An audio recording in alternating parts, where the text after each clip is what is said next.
Donc Fabrice Peuzin, je suis le médiateur national du crédit. La médiation du crédit, c'est une institution publique à la disposition de toutes les entreprises, les petites, les grandes, les moyennes, les entreprises qui ont des difficultés de financement, qui se voient refuser un crédit, qui se voient dénoncer un découvert, qui se voient refuser un rééchelonnement de crédit. Dans tous ces cas-là, les entreprises peuvent saisir gratuitement la médiation du crédit et à partir de ce moment-là, on essaie de débloquer la situation et de renouer les fils du dialogue entre l'entreprise et son ou ses partenaires financiers. Et la médiation du crédit, ça existe depuis longtemps? La médiation du crédit a été créée en fait en pleine crise financière, fin octobre 2008, à l'époque où il y avait une vraie crainte d'un rationnement du crédit. Et est-ce que par rapport à 2008, vous avez plus de travail ou vous voyez une amélioration? Alors, depuis 2008, et j'allais dire heureusement pour les entreprises, tout a changé. On a beaucoup moins de tensions de financement. Pour autant, la nature des dossiers évolue. Autant, quand on était en pleine crise financière, il y avait vraiment un problème d'accès au crédit. Aujourd'hui, certaines entreprises ont un accès très facile au crédit, mais d'autres, du fait de leur taille, du fait de leur secteur, du fait du projet qu'elles cherchent à financer, peuvent avoir encore des difficultés de financement. Et c'est maintenant vers parfois ces entreprises un peu particulières que nous concentrons nos efforts. Et alors, est-ce que vous pouvez un peu nous décrire s'il y a une description possible justement de ces sociétés qui ont du mal à chercher des financements comparé à celles qui ont un accès au crédit bancaire très facile? Alors, en effet, on est dans un contexte global où il y a un accès relativement facile, mais ça, c'est de façon globale. Maintenant, au niveau de certaines entreprises, je pense évidemment tout particulièrement aux TPE, de moins de 10 salariés, on voit que l'accès au crédit, notamment, est quand même sensiblement plus compliqué que les grandes PME de plus de 10 salariés. Il y a aussi d'autres types de projets, notamment des projets typiquement dans l'investissement immatériel, dans la transformation numérique, où pour le coup, les entreprises n'ont pas de garantie à offrir à leurs partenaires bancaires. Et là, il peut y avoir aussi des frictions et des difficultés à obtenir un financement complet. D'accord.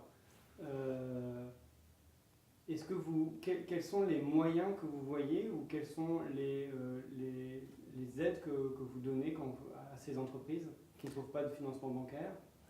Dans la plupart de nos dossiers, souvent, on a des chefs d'entreprise qui ont, j'allais dire, une culture économique et financière pas nécessairement très développée. Ce ne sont pas nécessairement des chefs d'entreprise qui vont, j'allais dire, mobiliser tous les possibilités du marché du financement.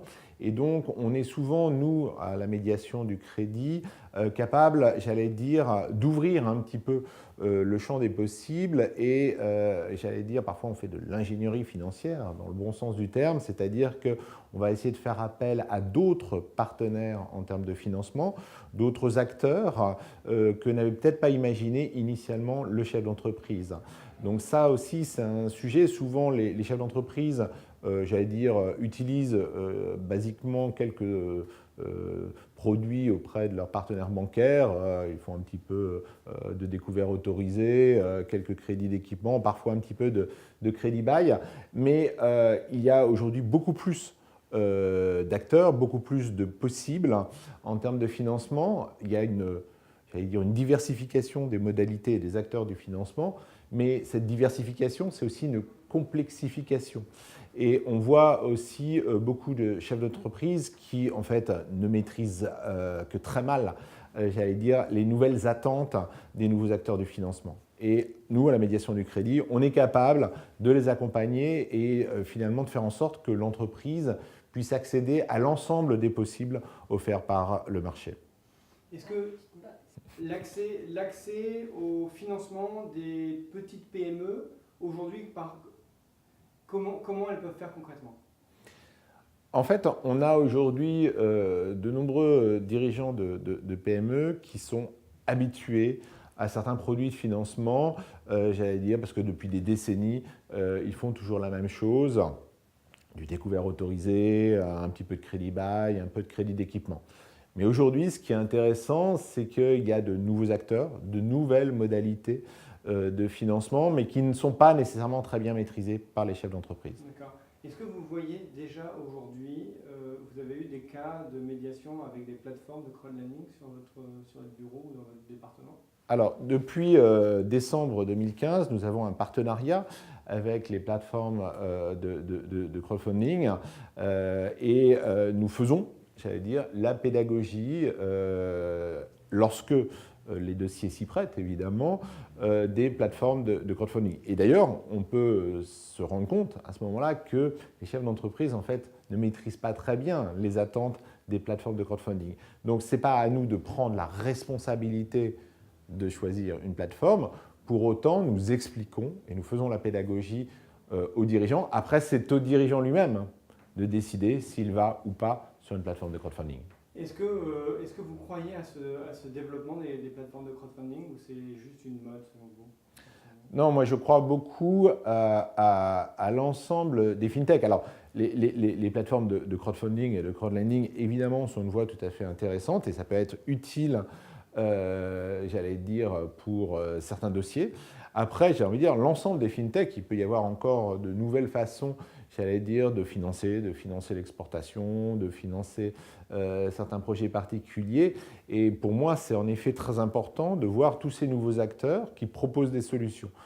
Pour autant, on revient sur le même sujet, chaque acteur a ses attentes et il reste encore beaucoup de pédagogie à faire au niveau des dirigeants d'entreprise. À part le fonds Prêtons Ensemble qui a comme but vraiment de financer les TPE, est-ce que vous connaissez d'autres fonds ou d'autres structures qui font la même chose? Alors, donc, pour moi, dans le paysage aujourd'hui, ce que j'observe et avec qui d'ailleurs parfois je peux travailler, c'est qu'il y a des fonds de dette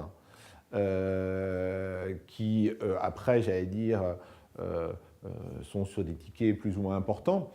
Aujourd'hui, il y a quand même une partie des fonds de dette qui visent plutôt la belle ETI ou la très belle PME.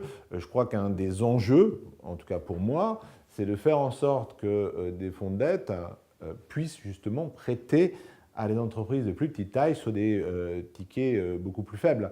Ça veut dire qu'évidemment, ça peut être intéressant de voir des fonds de dette qui prêtent à 3, 4, 5 millions par ticket. C'est aussi très important que d'autres acteurs, justement, descendent en termes de tickets, 100 000, voire quelques dizaines de milliers d'euros. C'est très important pour notre tissu de PME. Et est-ce que, on a parlé un petit peu du financement des banques, je voudrais y revenir. Vous avez dit que les banques prêtaient facilement. Est-ce que, même si ce n'est pas d'immatériel, elles prêtent quand même facilement des montants de petite taille, de 10 000, 20 000, 30 000, 50 000, 60 000, ou alors elles commencent un petit peu à l'écarter parce que pas rentable pour elles?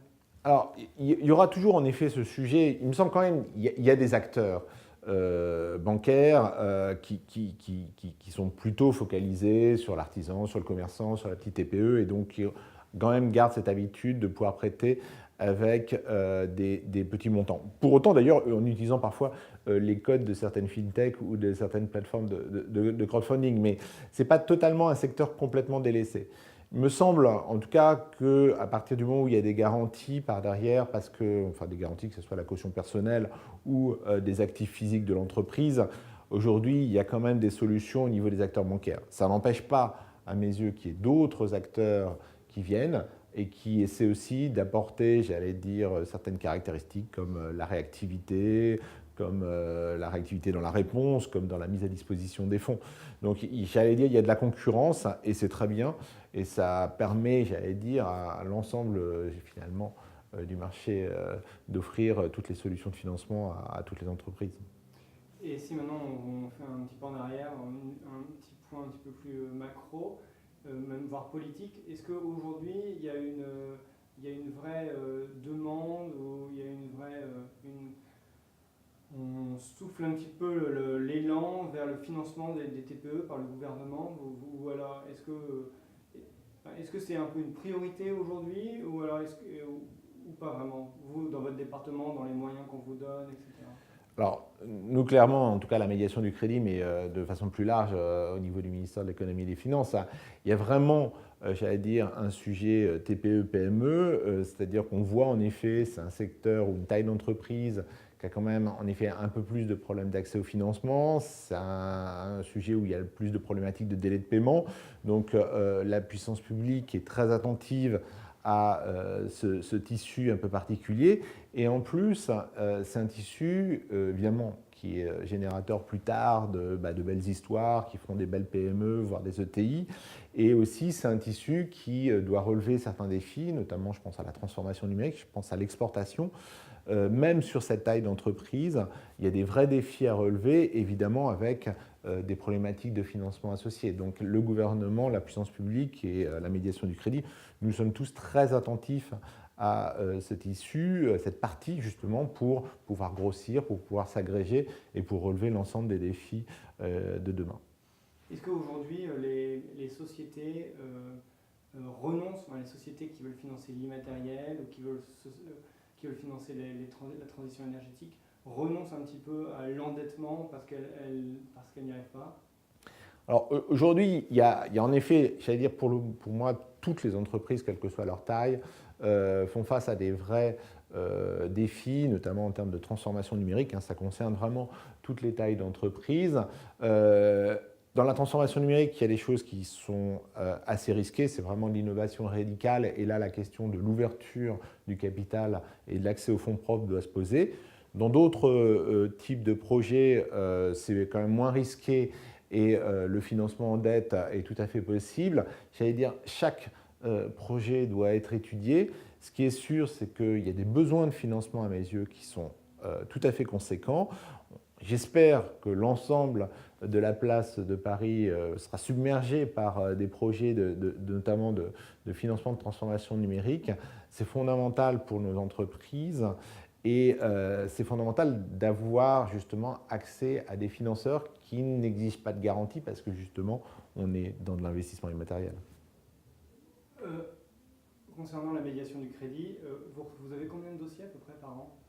Alors, maintenant, au niveau de la médiation du crédit, on a à peu près 2500 saisines, sachant que voilà, dans 2 tiers des cas, on aboutit, on trouve une solution. Hélas, dans 1 tiers des cas, on n'arrive pas à trouver de solution, souvent parce que le chef d'entreprise nous a saisi trop tardivement et que la situation est parfois très compromise et tout simplement qu'il n'y a plus de business model. Et alors, qu'est-ce que vous pensez du fonds Prêtons Ensemble ? Écoutez, le fonds Prêtons Ensemble, pour moi, c'est une très bonne initiative. Justement, c'est un fonds qui peut toucher juste des petites entreprises qui ont besoin de financement avec de bonnes conditions. Et ce type de fonds, justement, en ciblant la PME, est absolument fondamental dans la panoplie à la disposition de nos chefs d'entreprise.